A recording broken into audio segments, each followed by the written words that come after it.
नमस्कार आप सभी को। कुछ विद्यार्थियों ने मुझसे कहा था कि नाट्यशास्त्र के रस सिद्धांत के विषय में वो कुछ जानना चाहते हैं। तो आज मैंने ये जो वीडियो बनाया है ये नाट्यशास्त्र के रस सिद्धांत, जो भरत का रस सिद्धांत है, उसके विषय में हम इस पे बात करें। इसके लिए ये वीडियो मैंने यहाँ पर बनाया है। देखिए, रस सिद्धांत को जानने के लिए सबसे पहला जो सोपान है वो है रस को जानना कि रस क्या है। तो रस का जो शाब्दिक अर्थ है वो है आनंद। किसी भी काव्य को पढ़ने से या उसको सुनने से जिस आनंद की अनुभूति हमको होती है उसे हम रस कहते हैं।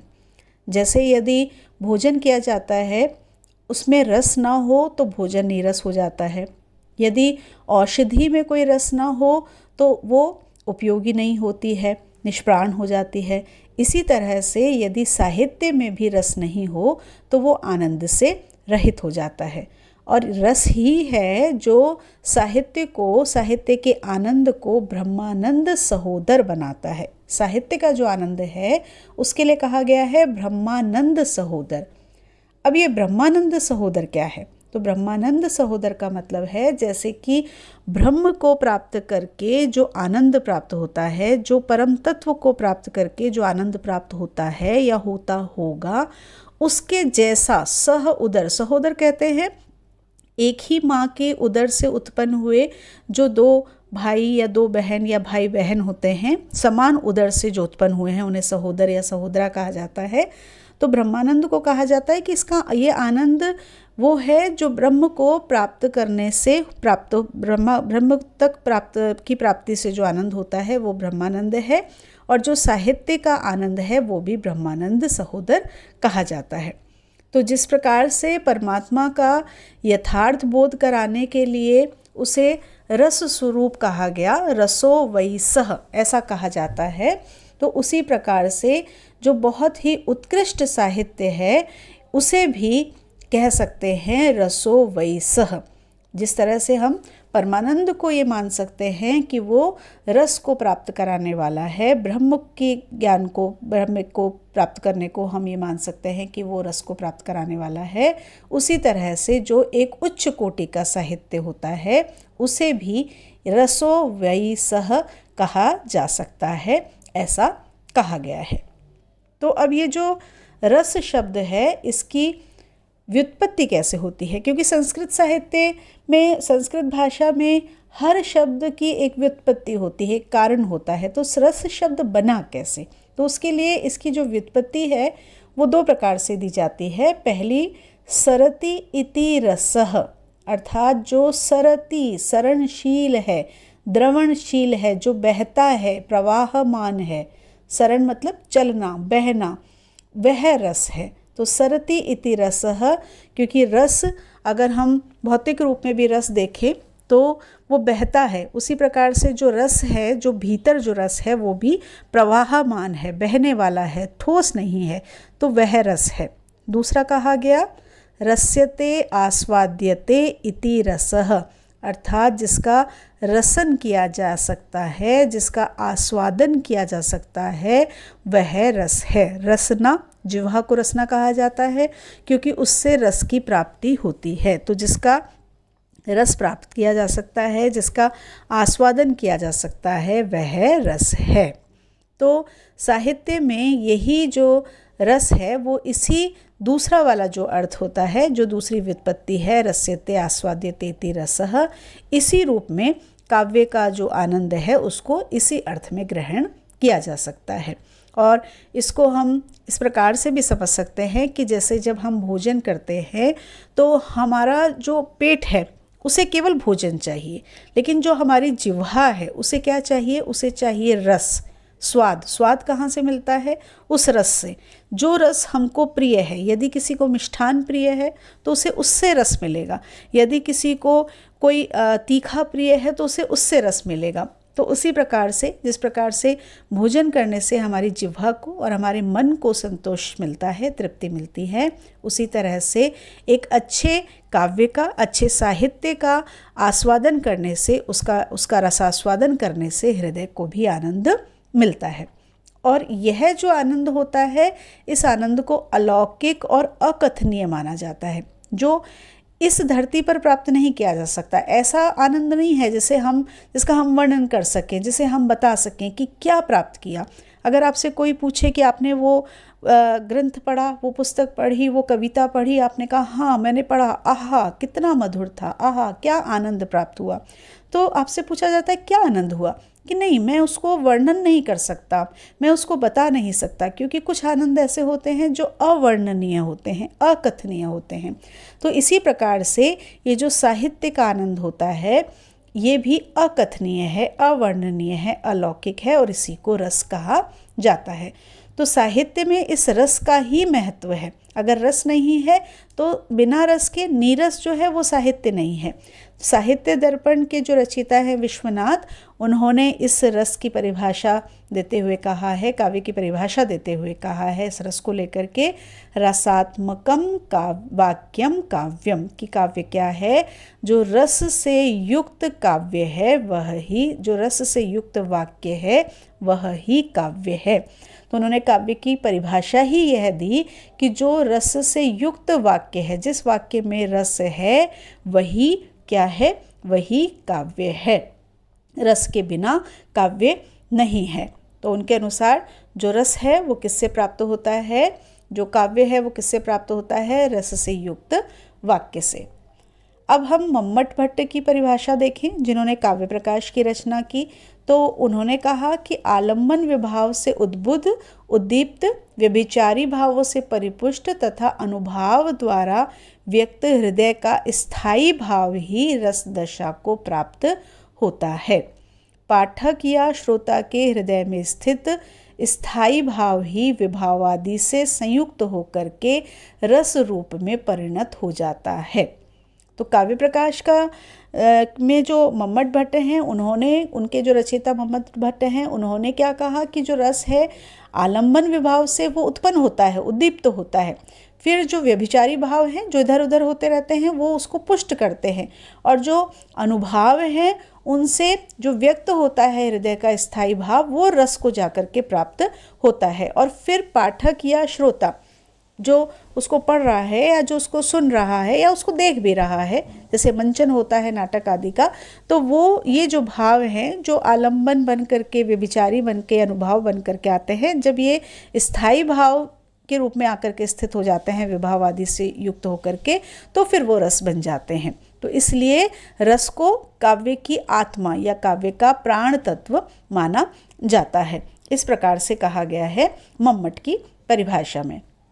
जैसे कि इसका उदाहरण दिया जाता है कि श्री राम हैं जो पुष्प वाटिका में घूम रहे हैं, एक ओर से सीता जी आती है, एकांत है वहाँ पर, और प्रातःकालीन वायु वहाँ पर चल रही है, पुष्पों की छटा है जो मन को मोह रही है, और राम इस स्थिति को देख करके, राम इस दशा में जो जानकी जी हैं, जो सीता हैं, उनकी ओर मुग्ध होकर के उनकी ओर आकृष्ट हो जाते हैं। राम को जानकी जी को देखने की इच्छा है, और फिर उनके मन में लज्जा से हर्ष, रोमांच आदि उत्पन्न होते हैं। तो इस सारे वर्णन को सुन कर के, पढ़ कर के जो पाठक है या जो श्रोता है, उसके मन में भी जो भाव उत्पन्न होता है, रति का, प्रेम का जो भाव उत्पन्न होता है, तो वो कैसे उत्पन्न हुआ, क्योंकि उसने राम के उन भावों को देखा, सीता के वर्णन को सुना, तो उसके मन में भी वही भाव उत्पन्न होता है। तो यहाँ पर इस उदाहरण में जो जानकी जी हैं वो आलम्बन विभाव हैं, क्योंकि उनको देख कर के भाव पैदा हुआ। एकांत और प्रातःकालीन वाटिका का जो दृश्य है वो उद्दीपन विभाव है, क्योंकि उन्होंने इन सारे भावों को उद्दीप्त किया, जैसे प्रज्वलित करना, उसको बढ़ाना।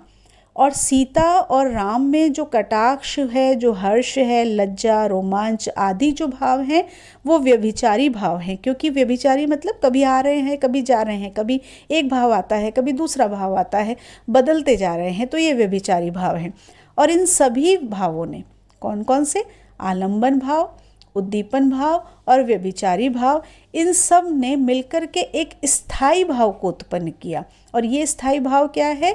जिसने रति को, प्रेम को उत्पन्न किया और रस की उत्पत्ति की। और यहाँ पर कौन सा रस उत्पन्न होता है? यहाँ पर उत्पन्न होता है श्रृंगार रस। तो एक रस को उत्पन्न होने के लिए आलंबन भाव, उद्दीपन भाव, इन सभी व्यभिचारी भाव, इन सभी भावों को मिलकर के स्थायी भाव को उत्पन्न करना पड़ता है और उसके बाद में उत्पत्ति होती है रस की। इस प्रकार से, इस उदाहरण से यहाँ पर बताया जाता है। भरत मुनि ने रस निष्पत्ति के लिए अनेक प्रकार के भावों को उपगत होना बताया है। मतलब उसका यह है, उसका अर्थ यह है कि विभाव, अनुभाव, संचारी भाव, जिसे व्यभिचारी भाव भी कहा जाता है, यहाँ स्थायी भाव के समीप आकर अनुकूलता ग्रहण करते हैं। तो भरत मुनि ने जो रस निष्पत्ति का जो सिद्धांत बताया है, उन्होंने कहा कि अनेक प्रकार के भाव जब एक साथ इकट्ठे हो जाते हैं, एकत्रित हो जाते हैं और वो स्थायी भाव के पास में आ जाते हैं, एक अनुकूल स्थिति में जब वो एकत्रित हो जाते हैं, तो वहाँ पर रस की निष्पत्ति होती है। ऐसा भरत मुनि ने अपनी रस निष्पत्ति के सिद्धांत में कहा है। और अन्य आचार्यों ने भी अपने अपने तरीके से रस को परिभाषित किया है और उसकी जो परिभाषा है उसको एक परिधि में रखने का भी प्रयत्न किया है। सबसे प्रचलित जो परिभाषा है वो तो भरत मुनि की ही है, जिन्होंने सबसे पहले रस का उल्लेख नाट्यशास्त्र में किया और ये ईसा की पहली शताब्दी के आसपास ही किया गया था।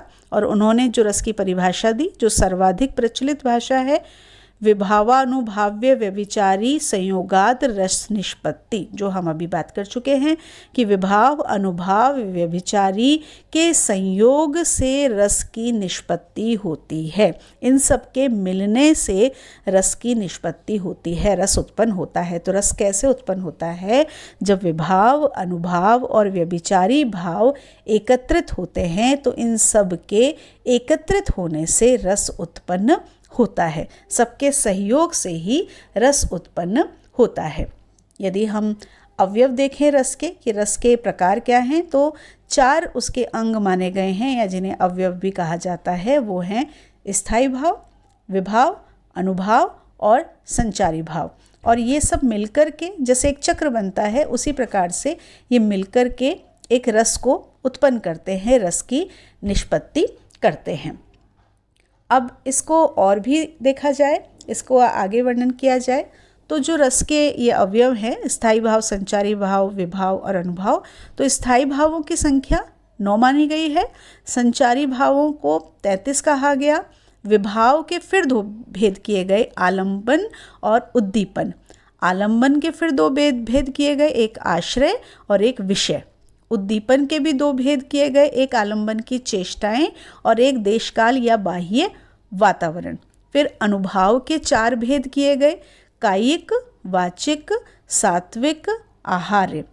फिर सात्विक के भेद किए गए, स्तंभ, स्वरभंग, रोमांच, कंपन, वैवर्ण्य, अश्रु, प्रलय और स्वेद। तो इस तरह से जो रस हैं उसके भी आगे भेद विभेद किए जाते हैं। तो अनेक प्रकार के भेद विभेद से युक्त होकर के हम रस निष्पत्ति की ओर बढ़ते हैं। अब हम बात करते हैं विभाव की। तो विभाव क्या है? जो व्यक्ति, पदार्थ अथवा बाह्य विकार अन्य व्यक्ति के हृदय में भावोद्रेक उत्पन्न करता है, उन कारणों को विभाव कहा जाता है। जो किसी व्यक्ति, पदार्थ या बाह्य विकार, जो व्यक्ति, पदार्थ या बाह्य विकार अन्य व्यक्ति के हृदय में किसी भाव का उद्रेक करता है, भाव को उत्पन्न करता है, वो जो कारण है, क्योंकि कारण से ही कार्य की उत्पत्ति होती है, तो उन्हें कहा जाता है विभाव। सरल शब्दों में कहा गया कि रस के उद्बुद्ध करने वाले कारण को विभाव कहते हैं। पंडित विश्वनाथ ने साहित्य दर्पण में इसके लिए कहा है, रत्योद्बोधका लोके विभावा काव्य नाट्ययो, कि जो समाज में रति आदि भावों का उद्बोधन करते हैं उन्हें हम विभाव कहते हैं। ये साहित्य दर्पण में पंडित विश्वनाथ ने इसकी परिभाषा दी है। अब ये जो विभाव हैं इसके भेद किस प्रकार से हैं? तो इसके जो भेद हैं, 2 भेद हैं, आलंबन विभाव और उद्दीपन विभाव। आलंबन विभाव जिसका आलंबन या सहारा, आलंबन कहते हैं सहारे को, आश्रय को, तो जिसका आश्रय पा करके स्थायी भाव जागृत होते हैं वो आलंबन विभाव कहा जाता है। जैसे कि नायक या नायिका। भाव कहाँ से उत्पन्न होंगे? भावों को एक आश्रय चाहिए, तो आश्रय क्या होगा? नायक या नायिका। फिर इस आलंबन विभाव के भी दो पक्ष होते हैं, एक आश्रय आलंबन, एक विषय आलंबन। और जिसके मन में भाव जागे वह आश्रय आलंबन कहलाता है, जिसके प्रति या जिसके कारण मन में भाव जागे वह विषय आलंबन कहलाता है। जैसे नायक नायिका हुए, तो नायक के मन में यदि भाव जागे तो वह आश्रय आलंबन हुआ, और नायिका को देख कर के मन में भाव जागे तो वह नायिका विषय आलंबन हो गई। जैसे कि उन्होंने कहा कि यदि राम के मन में सीता के प्रति रति का भाव जगता है तो राम आश्रय होंगे और सीता विषय होगी। फिर दूसरा है उद्दीपन विभाव। तो जिन वस्तुओं या परिस्थितियों को देख करके स्थायी भाव उद्दीप्त होने लगता है वह उद्दीपन विभाव कहलाता है। फिर इसे सरल शब्दों में अगर हम समझें तो जो भावों को उद्दीप्त करने में सहायक होते हैं, भाव उत्पन्न हो रहे हैं लेकिन उसको उद्दीप्त करना है। जैसे एक चिंगारी लगी हुई है लेकिन उसको आपको और बढ़ाना है, तो आप उसको थोड़ा सा जो हवा करेंगे वो उद्दीप्त करना हो गया। तो जो उद्दीप्त करना होता है उसे कहा जाता है उद्दीपन विभाव। विश्वनाथ ने साहित्य दर्पण में इसके लिए भी कहा है, उद्दीपन विभावास्ते रसम उद्दीपयंती ये। जैसे कि इसके उदाहरण क्या हुए? जैसे चांदनी, कोकिल, कोयल का कूजना, कोई एकांत स्थल, कोई सुंदर उद्यान, नायक या नायिका की शारीरिक चेष्टाएं आदि जो हैं ये उद्दीपन होते हैं, क्योंकि वो उस भाव को उत्पन्न करते हैं और अधिक उसको उद्दीप्त करते हैं और अधिक उसको बढ़ाते हैं। फिर हम आते हैं अनुभाव की तरफ। अनुभाव क्या है? आलंबन और उद्दीपन विभावों के कारण उत्पन्न भावों को बाहर प्रकाशित करने वाले कार्य अनुभाव कहलाते हैं। मनोगत भाव को व्यक्त करने वाले शरीर विकार अनुभाव कहलाते हैं। कि आलंबन और उद्दीपन के कारण मन के भीतर भाव तो उत्पन्न हो गए, लेकिन वो जो भाव हैं वो बाहर कैसे प्रकाशित होंगे, बाहर कैसे दिखाई देंगे? तो हमारे जो शरीर के जो विकार हैं, हमारे ऊपर के बाहरी जो हमारे कार्य हैं उनसे जो प्रकट हो रहे हैं उसको कहा जाता है अनुभाव। इसको सरल शब्दों में कहा कि जो भावों का अनुगमन करते हों या जो भावों का अनुभव कराते हों उन्हें अनुभाव कहा जाता है। जो अनुभव कराते हैं वो हो गए अनुभाव। अनुभावयन्ति इति अनुभावः, ये इसकी परिभाषा दी गई। पंडित विश्वनाथ ने साहित्य दर्पण में अनुभाव की परिभाषा दी है, उद्बुद्धं कारणै स्वयै स्वयै बहिर्भावः प्रकाशयन् लोके यः कार्यरूपः सो अनुभावः काव्ये नाट्ययो। जैसे कि अगर आपका क्रोध जग रहा है, भीतर क्रोध है, तो सामने वाले व्यक्ति को कैसे पता लगेगा कि आपके भीतर क्रोध है?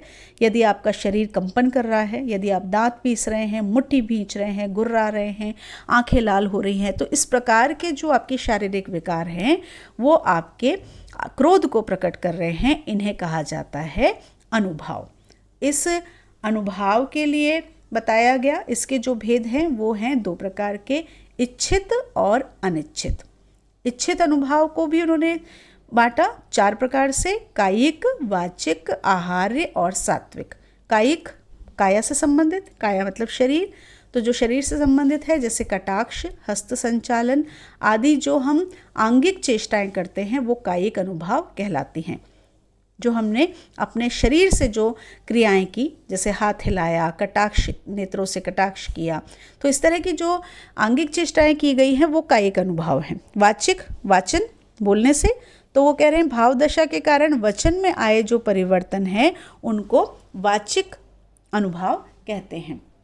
कि जब हम किसी से बात कर रहे हैं तो हमारे भीतर अगर प्रेम का भाव है तो हमारी जो भाषा है वो प्रेम से युक्त हो जाएगी। यदि हास्य का भाव है तो वो हंसी से युक्त हो जाएगी। यदि क्रोध का भाव है तो क्रोध से युक्त हो जाएगी। तो हमारे जो वाचिक हमारे भाव हैं उनको वाचिक अनुभाव कहते हैं। आहार्य, आहार्य का मतलब हुआ धारण करना, आहरण मतलब धारण करना।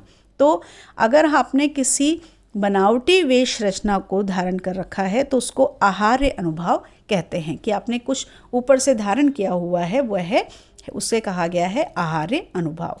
और सात्विक, शरीर के जो स्वाभाविक अंग विकार हैं उनको सात्विक अनुभाव कहा गया। और फिर इसके बाद आते हैं अनिच्छित, क्योंकि पहले ये इच्छित थे, तो अनिच्छित जो अनुभाव हैं उनको 8 माना गया है। 8 इनकी संख्या मानी गई है। स्तंभ, श्वेत, रोमांच, स्वरभंग, कंपन, विवर्णता, अश्रु, प्रलय। स्तंभ, जड़ हो जाना, किसी भाव के कारण आप जड़ हो गए हैं, स्थित हो गए हैं। श्वेत, पसीना आ गया है। रोमांच, जो एक शरीर में एक रोमांच उत्पन्न हो जाता है। स्वरभंग, आपके जो स्वर हैं उनमें वो हिलने लगे हैं, कंपन होने लगा है शरीर में। विवर्णता, जिसे कहते हैं रंग फीका पड़ गया है, चेहरे का रंग फीका पड़ गया है। अश्रु, आंसू आ गए हैं। और प्रलय, प्रलय का मतलब जैसे मूर्छा सी आ गई है, निश्चेष्टता आ गई है। तो ये सब अनिच्छित अनुभव हैं, क्योंकि मनुष्य इनको नहीं चाह रहा है, लेकिन ये फिर भी स्वयं से उत्पन्न हो रहे हैं। तो इस तरह से 2 प्रकार के अनुभव हुए हैं, इच्छित अनुभव और अनिच्छित अनुभव। इसके बाद आते हैं व्यभिचारी या संचारी भाव, क्योंकि वो संचरण करते रहते हैं, एक जगह से दूसरे जगह जाते रहते हैं, तो इन्हें संचारी या व्यभिचारी भाव कहते हैं। जो मन में संचरण करने वाले, आने जाने वाले भावों को संचारी या व्यभिचारी भाव कहा जाता है। व्यभिचारी या संचारी भाव स्थायी भावों के सहायक हैं, जो अनुकूल परिस्थितियों के अनुसार घटते बढ़ते रहते हैं। आचार्य भरत ने इनके वर्गीकरण के 4 सिद्धांत माने हैं। 4 कारण से इनका वर्गीकरण होता है, ऐसा माना है। देश, काल और अवस्था पहला। दूसरा, उत्तम, मध्यम और अधम प्रकृति के लोग, कि जैसी प्रकृति होगी उसके अनुसार ये बढ़ेंगे घटेंगे। तीसरा, आश्रय की अपनी प्रकृति या अन्य व्यक्तियों की उत्तेजना के कारण अथवा वातावरण के प्रभाव से। और चौथा, स्त्री और पुरुष के अपने स्वभाव के भेद के कारण, कि सबसे पहले जो ये व्यभिचारी भाव हैं ये कैसे बदलेंगे, कि समय क्या है, स्थान क्या है, अवस्था क्या है, तो उसके अनुसार हमारे जो व्यभिचारी भाव हैं वो परिवर्तित होते रहते हैं। दूसरा, जो प्रकृति होती है मनुष्य की, 3 प्रकार की प्रकृति में बांटा यहाँ पर, कि उत्तम, मध्यम और अधम प्रकृति के लोग होते हैं। तो उनकी प्रकृति के अनुसार ही, कि किसी को उसी स्थिति में बहुत अधिक क्रोध आएगा, कोई अपने क्रोध को थोड़ा संयमित कर लेगा और कोई बिल्कुल ही संयमित कर लेगा। तो इस तरह से जो प्रकृति है उसके अनुसार होते हैं। तीसरा, आश्रय की अपनी प्रकृति, जो आश्रय है, नायक है या नायिका है, उसकी अपनी क्या प्रकृति है, उसका स्वभाव क्या है। दूसरा, उसके साथ ही कि अन्य व्यक्ति उसकी उत्तेजना कैसे बढ़ा रहे हैं, उसकी प्रकृति तो शांत रहने की है, लेकिन सामने वाला व्यक्ति उसके शांत स्वभाव को उत्तेजित कर रहा है, उसके क्रोध को बढ़ा रहा है, या उसके किसी भी भाव को बढ़ा रहा है, या फिर वहाँ का जो वातावरण है उसका प्रभाव। और फिर चौथा बताया कि स्त्री और पुरुष के अपने स्वभाव के भेद। स्त्री और पुरुष की जो प्रकृति है वो ईश्वर रचित है और दोनों की प्रकृति अलग होती है, तो उनकी प्रकृति के अनुसार जो उनके स्वभाव के भेद होते हैं। तो ये 4 कारण बताए हैं जिनके कारण से व्यभिचारी जो भाव हैं वो घटते या बढ़ते रहते हैं। जैसे कि निर्वेद, शंका और आलस्य आदि स्त्रियों या नीच पुरुषों के संचारी भाव माने गए हैं। गर्व आत्मगत संचारी भाव माना गया है। अमर्ष्य परगत संचारी भाव, आवेग या त्रास कालानुसार संचारी भाव है, इस प्रकार से माना जाता है। भरत के अनुसार और दूसरे जो अन्य आचार्य हैं उनके मत से भी पानी में जो उठने वाले और अपने आप सी विलीन होने वाले जो बुदबुदे होते हैं, पानी में जो बुलबुले होते हैं कि उठते हैं और अपने आप ही चले जाते हैं, उसी प्रकार से ये संचारी भाव या व्यभिचारी भाव स्थायी भावों के भेदों के अंदर अलग अलग भी हो सकते हैं। जैसे पानी में बुलबुले होते हैं, अलग अलग आकार के होते हैं, उठते हैं और खत्म हो जाते हैं, उसी प्रकार से ये संचारी भाव भी स्थायी भावों में अलग अलग प्रकार से हो सकते हैं। एक स्थायी भाव के संचारी भाव दूसरे में भी आ सकते हैं। जैसे गर्व श्रृंगार में स्थायी भाव रति का रस के रूप में भी हो सकता है और वीर में भी हो सकता है। तो अलग अलग जो प्रकार होते हैं रस के, उसमें ये जो भाव हैं इनका प्रकार भी अलग अलग हो सकता है। अब हम बात करते हैं संचारी भावों की संख्या के विषय में। तो संचारी भावों की जो संख्या यहाँ पर नाट्यशास्त्र में कही गई है वो कुल 33 मानी गई है कि 33 संचारी भाव होते हैं। हर्ष, विषाद, त्रास, लज्जा, ग्लानि, चिंता, शंका, असूया, दूसरे से ईर्ष्या करना, दूसरे के उत्कर्ष के प्रति असहनशीलता होना। अमर्ष, विरोधी का हम अपकार नहीं कर पा रहे उसके प्रति, उस अक्षमता के प्रति उत्पन्न जो एक दुख है उसे अमर्ष कहा गया। मोह, गर्व, उत्सुकता, उग्रता, चपलता, चंचलता को कहते हैं चपलता। दीनता, एक दीनहीन का भाव। जड़ता, स्तंभ हो जाना। आवेग, निर्वेद, निर्वेद अपने आप को कोसना या धिक्कारना। धृति, इच्छाओं की पूर्ति, चित्त की चंचलता का अभाव होना। मति, विबोध, चैतन्य का लाभ प्राप्त करना। वितर्क, श्रम, आलस्य, निद्रा, स्वप्न, स्मृति, मद, उन्माद, अवहितता, हर्ष आदि जो भाव उत्पन्न हो रहे हैं उन भावों को छुपा लेना, इसे अवहितता कहते हैं। अपस्मार, मूर्छा होना, मूर्छित हो जाना। व्याधि, किसी प्रकार का रोग। और मरण, ये सभी स्थायी संचारी भाव माने गए हैं। तो इस प्रकार से संचारी भावों की कुल 33 संख्या मानी गई है। 33 प्रकार के संचारी भाव माने गए हैं। इसके बाद हम बात करते हैं स्थायी भाव की।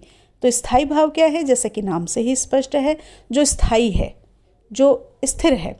तो रस का जो मूल कारण है वो स्थायी भाव को कहते हैं। रस के मूलभूत कारण को स्थायी भाव कहा जाता है। पंडित राज जगन्नाथ ने रस गंगाधर में जो इसकी परिभाषा दी है वो बहुत मान्य परिभाषा है। उन्होंने कहा, सजातीय विजातीय रतिर विजातीय तिरस्कृत मूर्तिमान यावद रसम वर्तमान स्थायी भाव उदाहृतः, कि जिस भाव का स्वरूप स्वजातीय एवं विजातीय भावों से तिरस्कृत न हो सके और जब तक रस का आस्वाद हो तब तक वर्तमान रहे, वह स्थायी भाव कहलाता है। कि स्थायी भाव क्या है? कि जो स्थिति है, जो भाव है, वो कब तक बना रहे? जब तक रस की प्राप्ति न हो जाए, जब तक रस अपने पूर्ण स्वरूप पर न पहुंच जाए, तब तक जो भाव बना है। जैसे अभी हमने संचारी भाव की बात की थी, संचारी भाव आता है और चला जाता है, लेकिन स्थायी भाव कैसा है? स्थायी भाव वो है, वो तब तक रहता है जब तक रस अपनी पूर्णता को प्राप्त नहीं कर लेता है, वह स्थायी भाव कहलाता है। मन का विकार भाव है। भरत मुनि ने अपने नाट्य शास्त्र में भावों की जो संख्या है वो 49 बताई है, जिसमें 33 संचारी या जिसे हम व्यभिचारी भाव कहते हैं, 8 सात्विक भाव और शेष 8 स्थायी भाव माने हैं। भरत के अनुसार जो स्थायी भाव हैं उसमें रति, हास, शोक, क्रोध, उत्साह, भय, जुगुप्सा या घृणा, विस्मय या आश्चर्य, शम या निर्वेद, वैराग्य या वीतराग भी इसको कहते हैं, वात्सल्य, रति और भगवत विषयक रति, भगवान के प्रति जो एक रति है, भक्ति है, इनको उन्होंने स्थायी भाव बताया है। ये सब उन्होंने स्थायी भाव के रूप में गिने हैं। भरत ने बाद में शम या निर्वेद को, शांत को भी नवम स्थायी भाव माना और बाद के आचार्यों ने भक्ति और वात्सल्य को भी स्थायी भाव माना है। भाव का स्थायित्व वही होता है जहाँ उसका आस्वादन किया जा सके, अर्थात व्यवहारिक जीवन में स्पष्ट जो अनुरंजकता है, उत्कटत्व अर्थात इतनी तीव्रता कि अन्य किसी सजातीय या विजातीय भावों में वो दब ना सके, सिमट ना पाए। तीसरा, सर्वजन सुलभत्व अर्थात संस्कार रूप में हर मनुष्य में वो वर्तमान हो, विद्यमान हो। पुरुषार्थोपयोगिता अर्थात जो पुरुषार्थ हैं, 4 पुरुषार्थ धर्म अर्थ काम मोक्ष, इनकी सिद्धि की जिसमें योग्यता हो। 5वां, औचित्य अर्थात भाव के विषय में आलंबन आदि जो विषय की अनुकूलता है वो प्राप्त हो। तो इन 5 आधारों पर ही 9 भाव स्थायी भाव हो सकते हैं, ऐसा माना गया है। इस प्रकार से जो मन के विकार हैं उनको भाव कहते हैं और जो भाव आस्वाद, उत्कटता, सर्वजन सुलभता, 4 पुरुषार्थों की उपयोगिता और औचित्य के नाते हृदय में बराबर बना रहे, वह स्थायी भाव कहलाता है।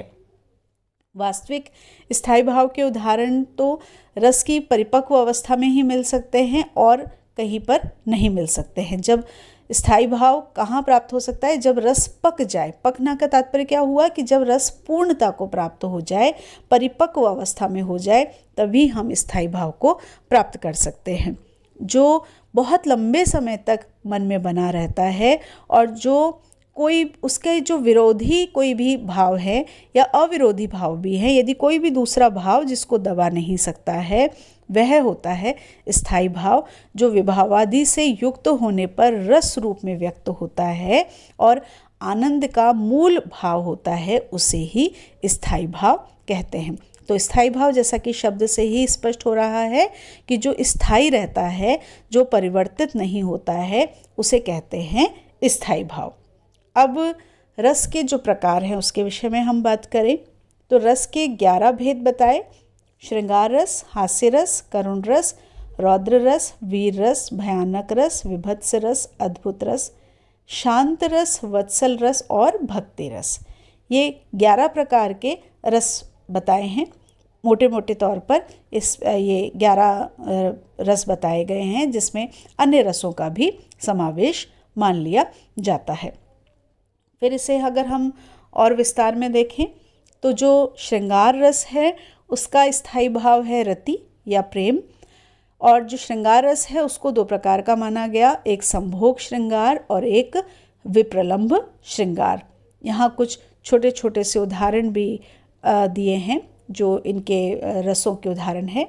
हास्य रस का स्थायी भाव हास को माना गया, करुण रस का स्थायी भाव शोक को कहा जाता है, वीर रस का स्थायी भाव उत्साह होता है, रौद्र रस का स्थायी भाव क्रोध होता है, भयानक रस का स्थायी भाव भय होता है, विभत्स रस का स्थायी भाव जुगुप्सा या घृणा, किसी चीज़ को देख करके जो एक जुगुप्सा होती है, घृणा सी होती है, वो विभत्स रस का स्थायी भाव होता है। अद्भुत रस का स्थायी भाव विस्मय या आश्चर्य, कि किसी चीज़ को देख के अचानक से हम विस्मित हो जाए, आश्चर्यचकित हो जाए, तो वो अद्भुत रस है। शांत रस शम, निर्वेद, वैराग्य या वीतराग, जो राग से रहित, मोह से रहित हो जाना, ये शांत रस है। वात्सल्य रस का स्थायी भाव भी वात्सल्य ही है। जैसे यशोदा कृष्ण को जब दुलराती है तो वो एक वात्सल्य रस का एक बहुत अच्छा उदाहरण है। सूरदास जब एक बालक कृष्ण का वर्णन करते हैं तो ये वात्सल्य रस है। भक्ति रस, जब ईश्वर के प्रति आस्था, उसके प्रति एक अनुराग होता है, एक प्रेम होता है, तो वो भक्ति रस है। तो ये जो रस हैं इनके स्थायी भाव माने गए हैं। अब इसमें जो श्रृंगार रस है उसको रसराज कहा जाता है या रसपति, क्योंकि सबसे श्रेष्ठ जो रस है वो श्रृंगार रस को माना गया है। नाटक में 8 ही रस माने जाते हैं क्योंकि वहाँ पर शांत रस को नहीं गिना जाता है, और भरत मुनि ने अपने रसों की जो संख्या है वो 8 ही मानी है। भरत मुनि ने न केवल 8 रसों की चर्चा की है, पर आचार्य अभिनव गुप्त ने नवमो अपि शांतो रसः ये कहा और ये कह करके 9 रसों को काव्य में स्वीकार किया।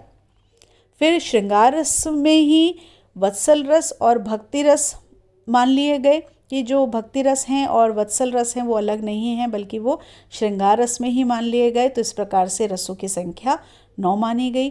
भरत मुनि को काव्यशास्त्र का सबसे पहला आचार्य माना जाता है। सर्वप्रथम आचार्य भरत मुनि ने ही अपने ग्रंथ नाट्यशास्त्र में रस का विवेचन किया। उन्हें रस संप्रदाय का प्रवर्तक भी माना जाता है। तो इस तरह से जो रस हैं उनकी संख्या, कुछ 1-2 रस की संख्या अपने अपने अनुसार जो आचार्य हैं उन्होंने कम ज़्यादा की है। कोई उसको एक में समाहित मानता है और कोई उसको दूसरे से अलग कर देता है। तो इस प्रकार से ये रस का संक्षेप रस सिद्धांत का वर्णन है, जो हम मूल रूप में रस को समझने के लिए हम यहाँ पर समझ सकते हैं। धन्यवाद।